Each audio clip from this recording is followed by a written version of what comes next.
Good afternoon, everyone. My name is Rian, and today I would like to talk about the concept of double-minded condition through my own interactions with international students. So specifically, I will focus on the double-minded condition caused by the differences between high-context cultures and low-context cultures.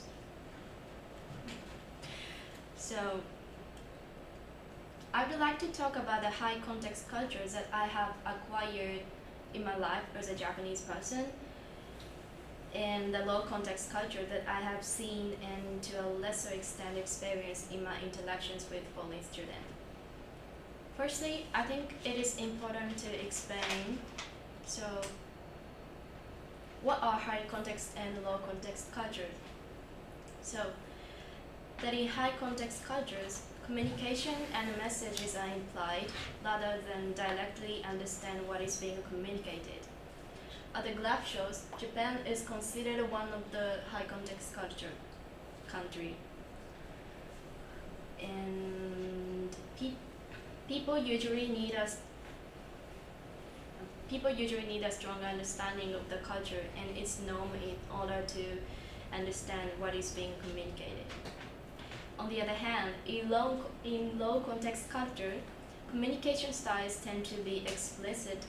That is to say, communication is clear and direct, and inferences are minimal. Next, I would like to provide some example from my conversation between me and international student. So, referencing a personal experience, there was a time when I had decided to go to izakaya with a large group of both Japanese and international students. And on the day of the event, I was asked by one of them, like, Rian wa konya izakaya ni iku? Or in English, are you coming to izakaya tonight? I was so exhausted at the time and I didn't want to go actually, so I normally talk to foreign students in both English and Japanese. So in this scenario, after being asked that question, I answered like, yeah, ちょっとね. This directly translated to, that's a little bit, but it holds a meaning of I don't want to go. He responded by saying, so ちょっと what? If this were a conversation between Japanese people, I think there would be very few cases where they would hear my ちょっとね and ask back so. But because he wasn't from Japan, he wasn't familiar with this culture at all. So this statement I chose is meant to say, that's a little bit inconvenient for me. It is an example of a sentence that is left hanging, a common feature in Japanese communication that is just the communication of a sentence and supposedly be the situation. There's no such a thing as a direct answer in Japan. This is because we just want to avoid making others feel offended by saying no directly.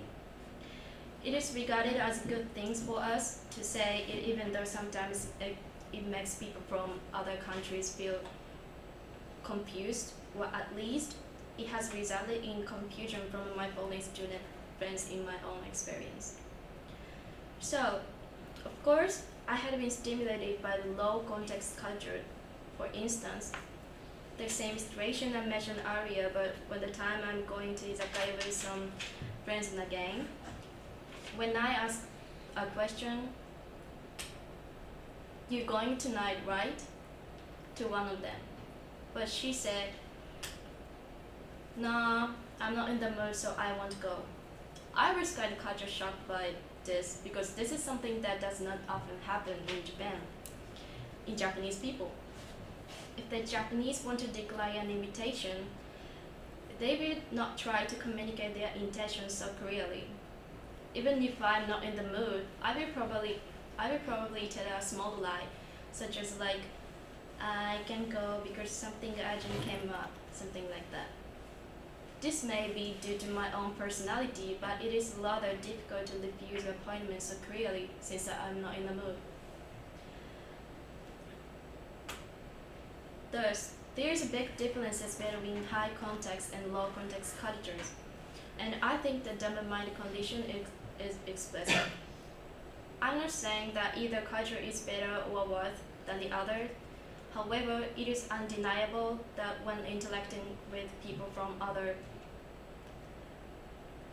culture other than yours, their culture's context level and other features can be cause of like shock and confusion.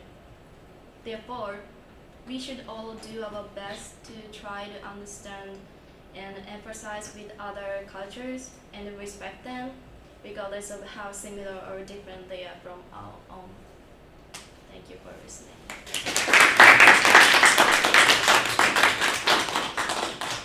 Any questions or comments? It's very interesting. Sometimes I try to have some kind of the izakaya party with my students, and I ask my Japanese students, "You will go?" They will respond to me, "I will go if I can." I wait for him forever. It's such a thing. Yes. Yeah, sometimes very happen in Japan. Yes. Why such a kind of thing happens? It actually happens in these 5 years. Why such a kind of culture happened in Japan now? How do you feel about the other countries' generations, younger people? How about your culture? Is it such a kind of thing happen in today's Instagram culture or Facebook culture? Not such a kind of life or buying culture. How about you? You feel such a kind of the high context responses to the other friends? I mean, I haven't really had that kind of interaction. Because the way I talk, cause I'm from a low context culture. So I just say I'm sorry I can't go. I'm very clear, and I guess that my Japanese friend, we usually do over messages, over text. So she kind of replies the same, or she says when she can't go, she just says it very clearly. Yeah. Oh yeah, right. It's a very difficult. Yeah. Sometimes communicating. There is no your. How about you? How do you feel about it? It's comfortable for you to have such a kind of high context culture. Yes. Look at your face. So in Japanese people. In Japan, among the Japanese Yes. people. Yeah, right. Any other comment? Okay. Thank you very much. Yeah.